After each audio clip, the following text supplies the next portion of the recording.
Hello, welcome to the Dialog for an exclusive one-on-one interview. My name is Kamaal, and we are joined today by Ian Culbert to talk about mandatory vaccination requirements. Ian Culbert is the Executive Director of Canadian Public Health Association, which is a non-governmental organization focused exclusively on public health. Founded in 1910, they have been working on health equity, social justice, and providing evidence-informed decision-making related to public health issues. Ian Culbert has been serving the organization in different capacities for more than 25 years. Ian, welcome to the dialogue. Thank you so much for joining us today. So I wanted to start things off with like what your reaction was to GBC and other Canadian colleges and universities announcing mandatory vaccination policies. Certainly. I want to start with just clarifying. People often hear mandatory and they think I'm going to be strapped to a table and a vaccine is going to be injected into my arm against my will. And of course, that's not what we're talking about. What we're talking about is placing limitations on activities people can participate in if they choose not to be vaccinated. So I just want to clarify that to begin with. Universities and colleges across our country are bringing in these mandatory vaccination policies as a way of creating a safe learning environment for students and for faculty. And certainly as an employer, universities have a responsibility to provide that safe working place. And everyone needs to be doing everything that they can to reduce the spread of COVID-19, to reduce the strain on the acute care system, keeping people out of intensive care units with severe illness. And so while ideally we would have hit high vaccination rates of upwards to over 90% without mandatory vaccination policies, because we haven't, they do have to be put in place. And it's unfortunate, but it's a necessary step if we're going to be able to reopen our society and reopen our schools to in-person learning. So do you think vaccine mandates are effective in quelling vaccine hesitancy that we are seeing in some students? Well, we certainly see when these policies are implemented, a significant increase in vaccination rates because people don't want to be inconvenienced. They want to be able to go to the classes or go to a restaurant and sit down. So we see that people are maybe on the fence or just have been procrastinating, are more likely to take the final step and get vaccinated. For people who are truly hesitant about the vaccines, probably these policies don't have as much of an impact. What we recognize is that we have to have conversations with these people one-on-one to understand what their concerns are, hopefully alleviate their concerns and convince them that the vaccines are safe and effective. But then there are some people who are simply opposed to vaccines, and certainly these policies won't have any impact on them. You have kind of answered into my next question as well, but you know, many students, some students at George Brown, there's been a bit of a pushback about this policy. They think that it's an overstep. So if you had to directly speak to them from your expertise, what would be that? Is any message?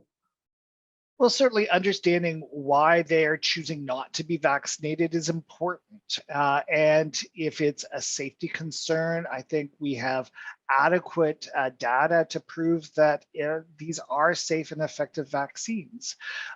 If it is simply a question of overstep, not being told what to do by government. Well, we're told not what to do by government all the time. You can't smoke in a classroom at George Brown College. You can't drink alcohol. You can't smoke cannabis, or there's a lot of things that you're not allowed to do. And certainly, even when it comes to seasonal influenza, you're certainly encouraged to stay at home if you're not feeling well. So this is all in line with protecting the health and safety of everyone in an environment and saying, in this situation, the collective good trumps individual rights. GBC has recently announced that it is amending its vaccine policy to no longer allow folks who provide a negative rapid test on campus. So that means it's limiting access to just vaccinated individuals.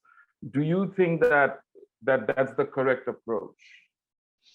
Well, there are real limitations with the accuracy of rapid testing. And so it's not really a reliable stopgap for preventing the spread of COVID, whereas vaccination truly is. And as a unvaccinated person, you could be in early stages of infection and not show any symptoms, test negative on a rapid test, but still transmit the virus to someone else, perhaps someone who can't be vaccinated because of an underlying health condition, and put them at risk. So really, this is from an evidence-based perspective, the best way to proceed. Just elaborating a little bit more on how the college can communicate with students who are reluctant for the vaccine. What would be some of the best methods from your experience in trying to have this communication?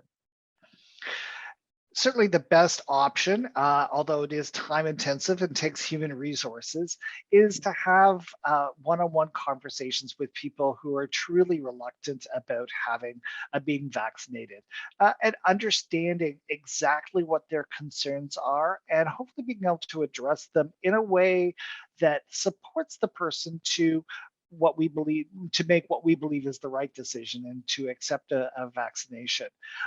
There's a lot of underlying fears and concerns. It could be as simple as, I don't like needles. And then so we can have a conversation about different ways to mitigate needle pain. Or it could be just concern about the safety. Then we can talk about how millions and millions of people around the world have received these vaccines with very few negative side effects. And in fact, then we could also talk about the potential health concerns that result from contracting COVID-19 and compare and contrast the risk of the two. And we see the risk you face if you get infected with COVID-19 is much greater than the potential risk of a side effect from any of the vaccines. Is there anything more you think, in your opinion, that colleges and universities can do or should do to help limit the spread of COVID? Well, certainly, it's been a long time since I was on a university campus, but I recall a number of lecture halls that didn't have very good air quality, and certainly having high frequency exchange of air, good circulation, and proper filtration of those air systems is really important. And that extends into residences, and basically anywhere students are congregating. That's a really important step, since we now know that this is an aerosolized virus that we need to remove from the air to keep everyone as safe as possible. Thank you. So that would apply to like in classroom situations as well.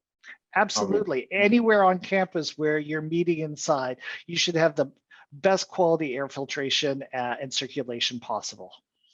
Thank you. Thank you so much for joining us, Ian Culbert. I think it was great to have you on our show and to talk about this. I hope all the best for your work. Thank you so much for joining us today. It's my pleasure. Take care. Stay well.